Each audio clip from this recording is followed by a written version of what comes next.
Deux chiffres surgissent, 5 milliards et une arrestation unique. Et tout bascule d'un coup sec soudain.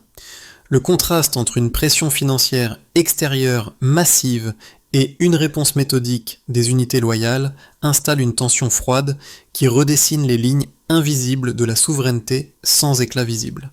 Que signifie, pour le spectateur, cette résistance affichée par Ibrahim Traoré face à un mécanisme d'ingérence aussi ordonné? Et pourquoi ce détail devrait-il retenir votre attention? En quelques instants, c'est l'équilibre institutionnel d'un système entier qui vacille sous une pression calculée, durable et silencieuse. Ici, une promesse claire et un enjeu mesurable se dessinent pour le lecteur attentif. Il ne s'agit pas de juger, mais de comprendre comment une séquence technique peut révéler des fragilités systémiques durables. En 10 minutes de lecture attentive, le spectateur gagne une grille simple pour lire des risques invisibles. L'intérêt central réside dans la capacité à relier des signaux dispersés sans extrapolation. À partir des documents disponibles, l'analyse s'organise autour d'une question de méthode plutôt que d'opinion.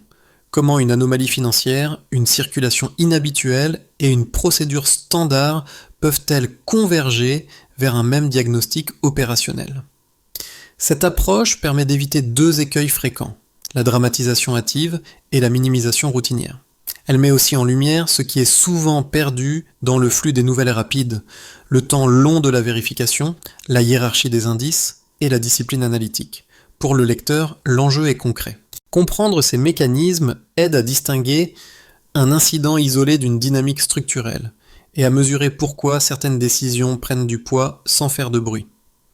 Une faille révélée ouvre parfois un paysage entier, surtout lorsqu'un chiffre transforme une intuition en signal. Les documents disponibles montrent qu'un écart chiffré de 17% dans certains flux internes a suffi à faire basculer une simple anomalie vers un indice structurel. Ce pourcentage, modeste en apparence, change immédiatement le cadre d'analyse autour d'Ibrahim Traoré et impose une relecture méthodique de la situation. Cet écart n'est ni attribué à un retard technique, ni à un incident isolé.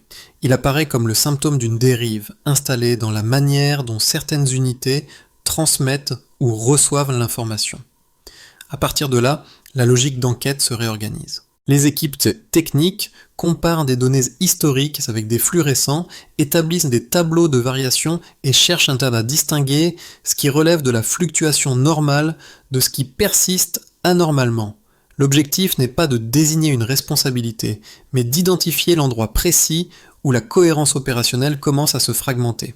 Dans ce contexte, un groupe de coordination est chargé d'harmoniser les observations pour éviter une multiplication d'interprétations locales. Ce recentrage permet de stabiliser la lecture globale. L'enjeu dépasse le suivi d'un individu et concerne la capacité du système à mesurer la profondeur d'éventuelles ingérences. L'incident financier évoqué au départ, marqué par une tentative avortée et une seule arrestation, cesse alors d'être perçu comme un fait singulier. Il devient la manifestation visible d'une pression plus large accumulée dans le temps et ajustée avec précision. Ce cadre éclaire la tension structurelle. Si un simple écart numérique suffit à déclencher une enquête segmentée, c'est que les mécanismes de protection fonctionnent sur un seuil étroit entre vigilance accrue et surcharge analytique. Autour d'Ibrahim Traoré, cette réalité impose une lecture prudente mais rigoureuse, centrée sur les dynamiques plutôt que sur les apparences immédiates. Les premiers repères narratifs ne viennent pas d'un événement spectaculaire, mais d'un travail discret conduit par un groupe restreint d'officiers spécialisés. Leur rôle, tel que décrit dans les documents, n'est jamais politique. Il consiste à appliquer des procédures classiques de contre-ingérence afin d'évaluer si un comportement observé correspond à un risque réel ou à une irrégularité contextuelle. Cette neutralité méthodologique constitue le socle de toute la séquence. Leur approche repose sur une succession de gestes précis et graduels. Vérifier des déplacements, recouper des contacts, observer des échanges, puis contrôler les éléments matériels disponibles. Chaque étape est conçue pour éviter la précipitation et limiter les biais d'interprétation. Cette méthode crée un fil conducteur clair, comprendre avant d'agir, accumuler avant de conclure. Un premier cas illustre cette logique. Un individu étranger circule entre plusieurs sites militaires et civils sans justification opérationnelle claire. Son comportement n'est pas explicitement menaçant, mais la répétition de ces allers-retours installe une zone d'incertitude. Les officiers notent, consignent, comparent. Aucun signal pris isolément ne déclenche une action, mais leur convergence progressive justifie une observation rapprochée. Les effets précoces sont avant tout méthodologiques. La surveillance se densifie. Les points de friction se clarifient. La chaîne décisionnelle s'ajuste pour maintenir l'équilibre entre vigilance et retenue. Cette phase montre comment un système réagit lorsqu'un signal faible commence à se renforcer sans encore franchir le seuil de l'alerte formelle. Le point essentiel tient en peu de mots. La cohérence naît toujours d'observations accumulées. L'activation initiale naît d'un signalement simple et presque banal. Un individu étranger circule entre plusieurs sites militaires et civils sans motif opérationnel clairement établi. Les rapports décrivent une vigilance accrue mais sans alarme. À ce stade, rien ne justifie une action visible. La procédure standard prévaut: observer, consigner, comparer. Cette retenue marque le début d'une séquence où chaque décision dépend de la solidité des éléments accumulés et non d'une intuition isolée. La montée en intensité s'installe lorsque les vérifications successives révèlent des correspondances matérielles inattendues. Les équipes examinent des registres, recoupent des identités, suivent des contacts et confrontent des communications autorisées aux cadres réglementaires existants. Des numéros étrangers apparaissent dans les documents consultés. Leur présence n'est pas interprétée comme une preuve, mais comme un indicateur nécessitant une exploration méthodique. À mesure que les signaux se multiplient, le doute initial se transforme en hypothèse structurée, suffisamment cohérente pour justifier une surveillance renforcée. Dans cette phase, un choix tactique précis est consigné. Les officiers simulent pendant plusieurs jours un intérêt prudent pour les propositions évoquées par l'individu observé. L'objectif n'est ni l'acceptation ni la négociation, mais la collecte d'informations. Cette posture patiente permet d'identifier l'intention réelle, d'évaluer l'éventuelle organisation sous-jacente et de repérer d'éventuels relais régionaux. Les documents insistent sur l'absence de précipitation. La méthode privilégie la documentation et la confirmation progressive plutôt que l'action immédiate. Le point culminant intervient lors de la rencontre planifiée du 8 novembre. L'opération est décrite comme calibrée et discrète. Sécuriser l'environnement, réduire les risques, collecter des éléments matériels concrets. La valise, les enregistrements et les listes de contacts deviennent alors les pièces centrales de la phase d'exploitation. Ce moment transforme une observation lente en action décisive. Il marque aussi un changement de statut pour l'incident, qui cesse d'être perçu comme une initiative individuelle pour s'inscrire dans un système de sollicitation extérieure plus vaste. Autour d'Ibrahim Traoré, cette transition donne un relief particulier à la notion de pression méthodique exercée sur des marges institutionnelles étroites. L'onde résiduelle apparaît immédiatement après. Les services compétents exploitent le téléphone, l'ordinateur et les documents physiques saisis. Chaque support révèle des fragments d'interaction. Flux financiers évoqués, métadonnées, contacts liés à plusieurs pays voisins et à certaines structures européennes. Les analystes procèdent à une cartographie fonctionnelle. Ils distinguent initiatives isolées, interactions opportunistes et schémas répétitifs, sans attribuer d'intention politique. Cette exploitation prolonge la logique initiale. Comprendre la structure avant toute leçon, toute conclusion. L'ensemble de la séquence illustre une dynamique en 4 temps, où chaque étape conditionne la suivante. Observer, vérifier, interpeller, exploiter. Autour d'Ibrahim Traoré, cette chronologie met en évidence une cohérence opérationnelle fondée sur la discipline analytique. L'événement visible n'est que la partie émergée d'un processus long, précis et volontairement contenu. Le passage du niveau de référence aux écarts observés constitue ici le point d'entrée analytique. Les documents montrent qu'un système jugé stable bascule dès lors que certains indicateurs s'écartent durablement de leur ligne de base. Cette transition, décrite sans interprétation normative, permet de comprendre comment des variations mesurables redéfinissent les marges d'action institutionnelles autour d'Ibrahim Traoré. D'abord, un indicateur clé concerne un écart de 17% dans les flux internes. Pris isolément, ce chiffre pourrait sembler modeste. Rapporté à la continuité opérationnelle, il devient un signal structurant. Les rapports expliquent que ce delta transforme une anomalie ponctuelle en indice de dérive installé. Il suggère que les circuits de transmission ou de réception de l'information ne fonctionnent plus selon leur schéma de référence. En termes simples, la circulation reste active, mais sa cohérence se fragilise. Pour les équipes techniques, ce type d'écart justifie une révision complète des seuils d'alerte et des méthodes de comparaison historiques. Ensuite, un autre indicateur porte sur une hausse de 37% des revenus issus de l'or. Les sources présentent cette augmentation comme une modification mesurable de la structure de captation des ressources minières. Aucun jugement n'est formulé sur son origine précise. L'intérêt analytique réside ailleurs. Un tel delta indique que certains flux économiques internes ont changé d'échelle. Cette variation impose aux analystes de réévaluer la manière dont les ressources circulent, sont redistribuées et intégrées dans l'équilibre global. Autour d'Ibrahim Traoré, ce chiffre sert avant tout de repère pour mesurer la robustesse des canaux économiques dans un contexte de pression multiple. Enfin, un troisième indicateur complète l'ensemble, une progression de 28% des dépenses de sécurité. Cette hausse suggère un renforcement méthodique des capacités opérationnelles nationales. Les documents la relient à des besoins fonctionnels, équipements, logistique, formation, extension de dispositifs existants. Là encore, l'approche reste descriptive. Le delta indique un déplacement mesurable des priorités budgétaires. Il montre que la protection et la surveillance occupent une place croissante dans l'allocation des ressources, ce qui modifie l'équilibre interne sans fournir d'indices sur une intention politique. Pris ensemble, ces trois chiffres dessinent une dynamique cohérente. Un écart informationnel qui fragilise la circulation interne, une augmentation des revenus miniers qui modifie les équilibres économiques, un renforcement des dépenses de sécurité qui traduit une intensification fonctionnelle.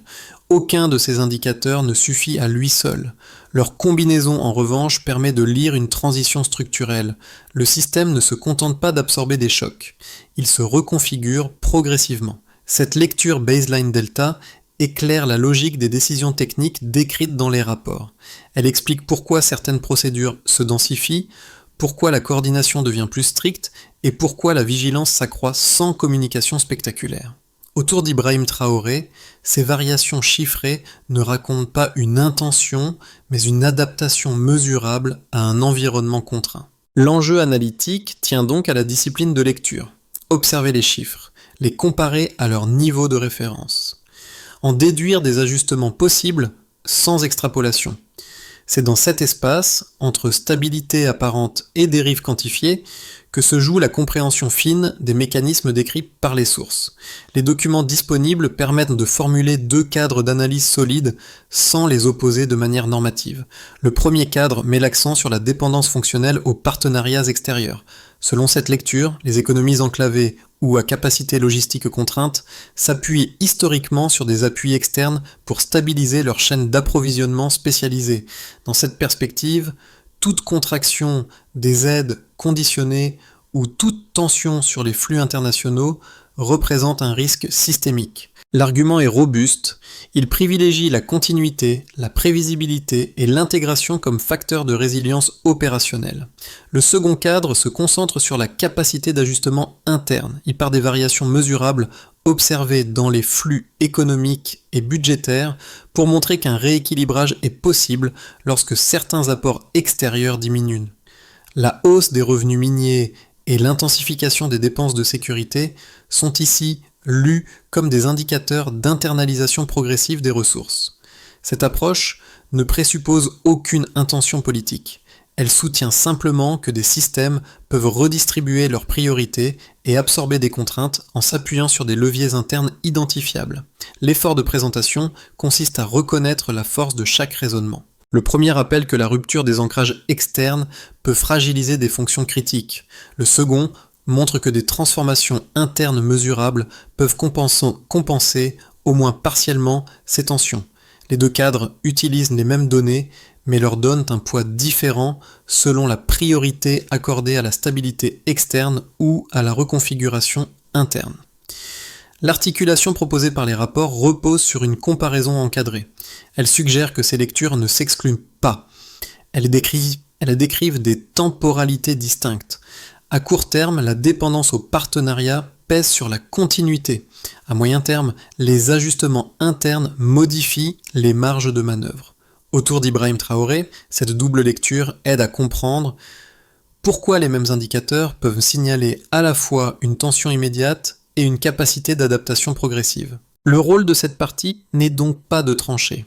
Il est de clarifier les hypothèses, d'en exposer la cohérence et de préparer l'analyse des effets concrets qui découlent de ces dynamiques croisées. À ce stade, la dynamique bascule sans bruit apparent. Les déplacements et comportements observés jusque-là cessent d'être la source principale d'information. L'analyse se recentre sur l'exploitation méthodique des éléments saisis, téléphone, ordinateur, documents physiques.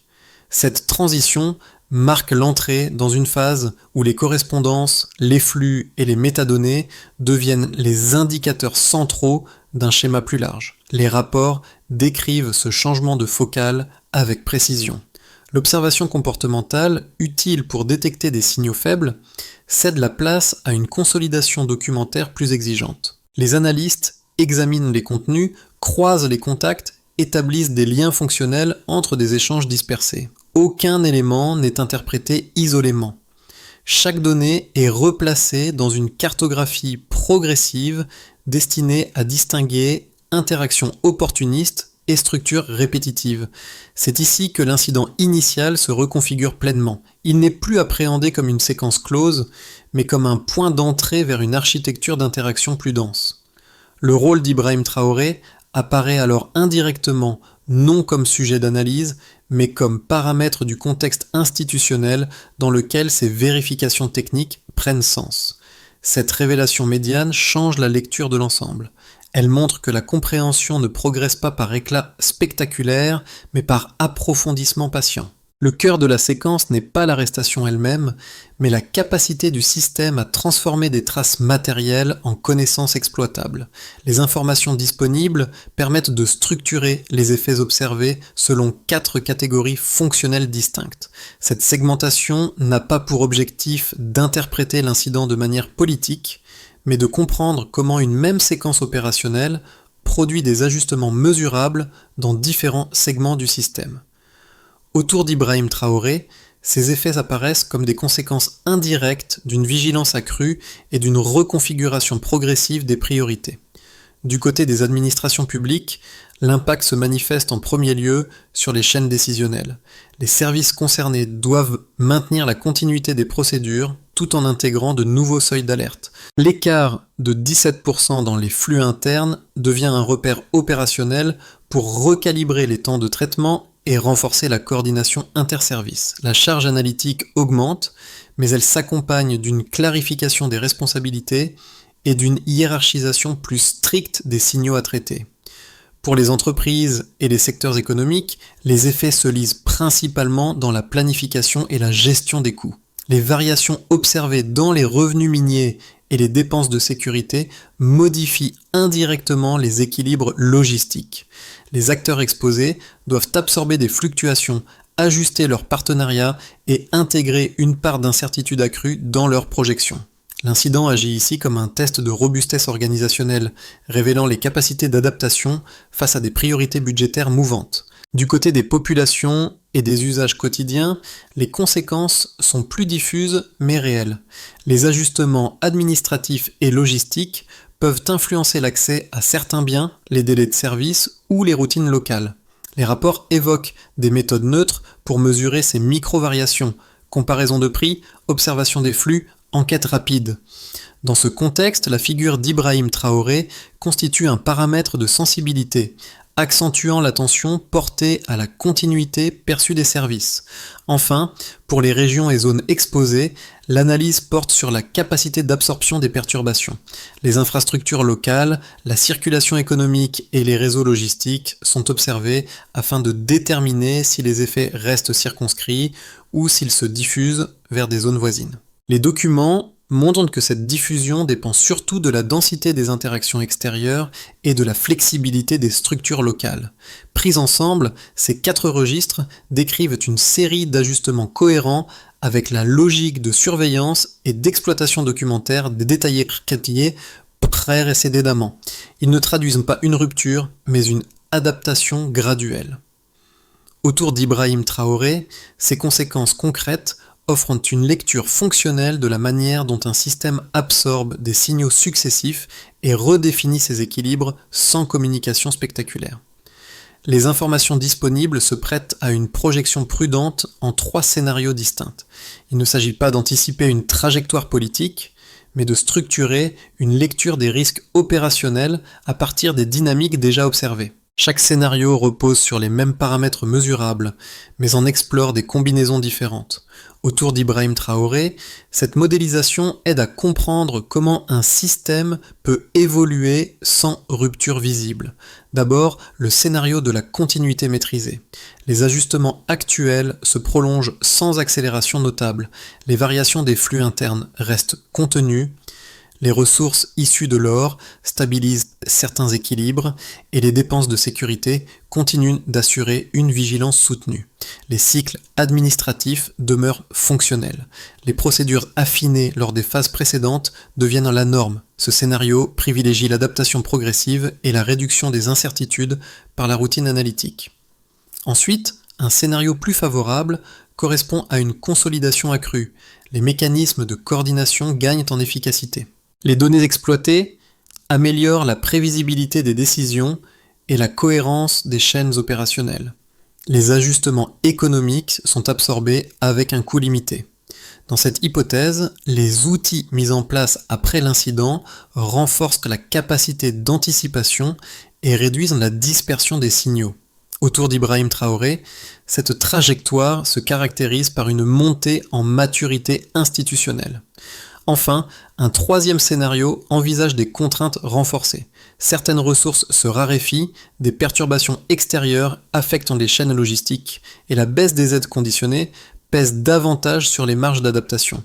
Les mécanismes de supervision sont plus sollicités. Les coûts d'ajustement augmentent. Dans ce cadre, une formulation conditionnelle s'impose. Si les signaux faibles s'intensifiaient, alors la charge analytique pourrait dépasser les capacités d'absorption existantes. Ces 3 scénarios ne s'excluent pas. Ils décrivent des trajectoires possibles à partir d'un même socle factuel. Leur utilité tient à la méthode qu'ils proposent. Observer les transitions plutôt que les instantanés. Relier les indicateurs plutôt que les isoler.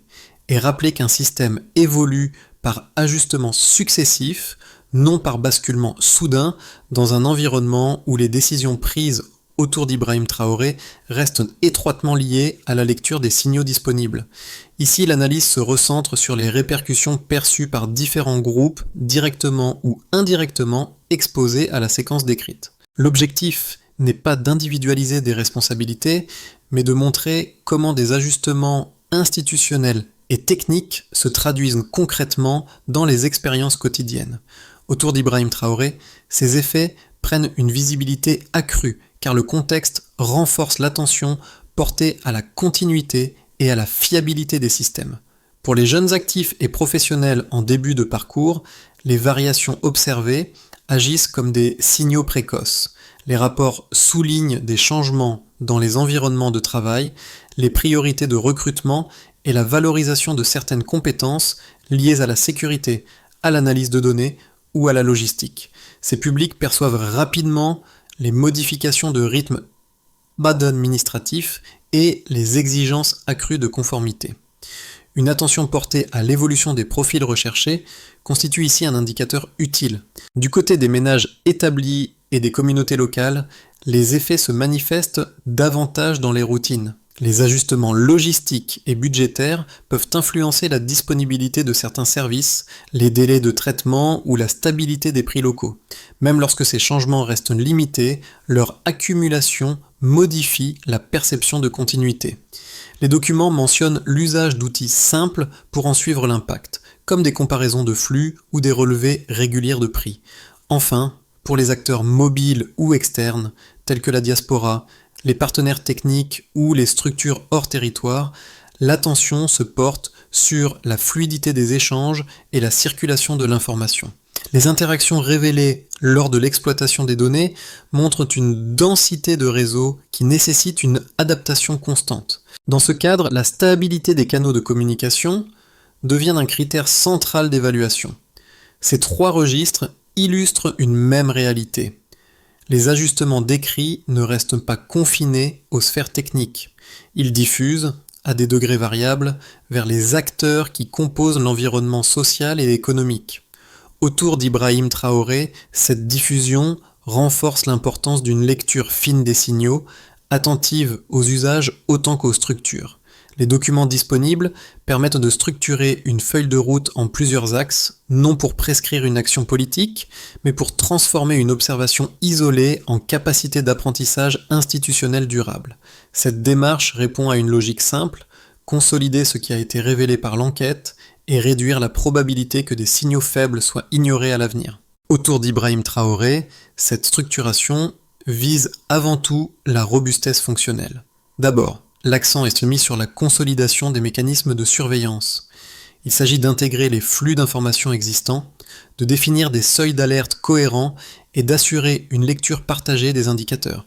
Les critères de suivi portant sur la rapidité de détection, la cohérence des données et la capacité à distinguer une fluctuation normale d'une dérive persistante.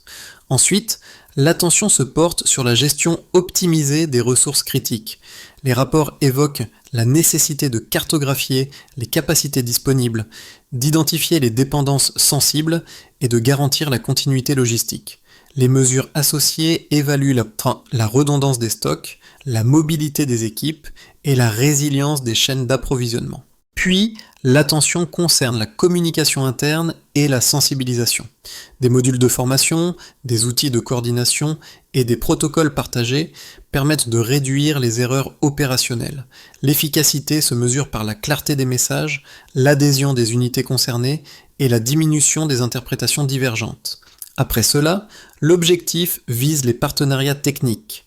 Harmoniser les protocoles, mutualiser certaines capacités et renforcer la coopération permet d'améliorer la fluidité des échanges.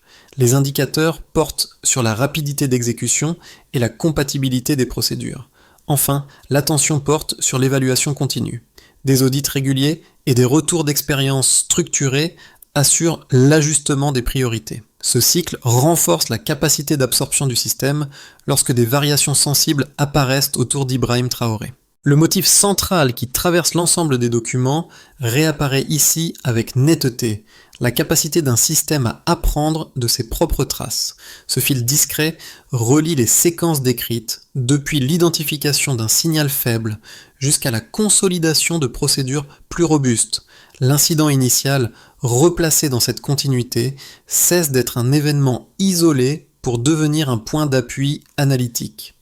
Les phases successives, observation patiente, vérification croisée, exploitation documentaire, ajustement progressif, paraissent d'abord fragmentées.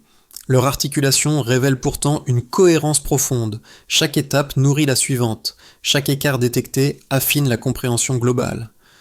Cette dynamique montre que la solidité opérationnelle ne dépend pas d'un outil unique, mais de la continuité de l'effort analytique. Autour d'Ibrahim Traoré, ce rappel prend une portée particulière. Les documents ne décrivent pas une rupture spectaculaire, mais une maturation méthodologique.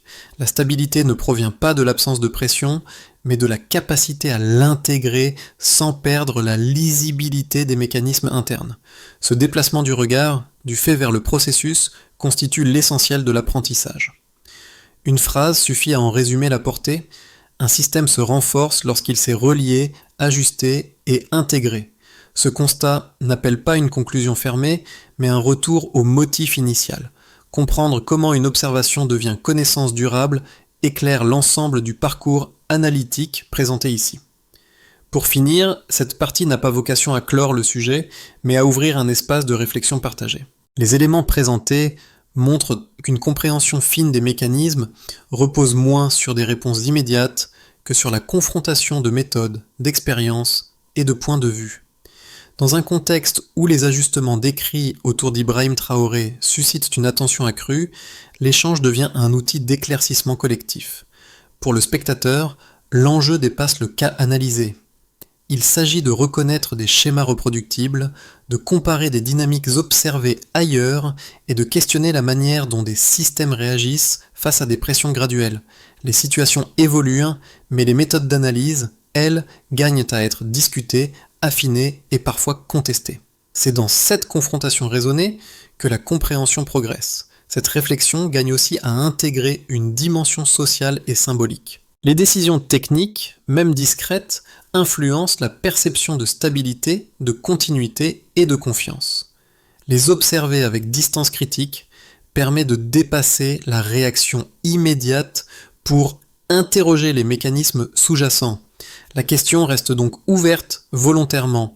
Quels autres signaux mériteraient d'être examinés pour prolonger cette lecture et quels cadres d'analyse vous paraissent les plus pertinents pour comprendre des dynamiques similaires à l'avenir ?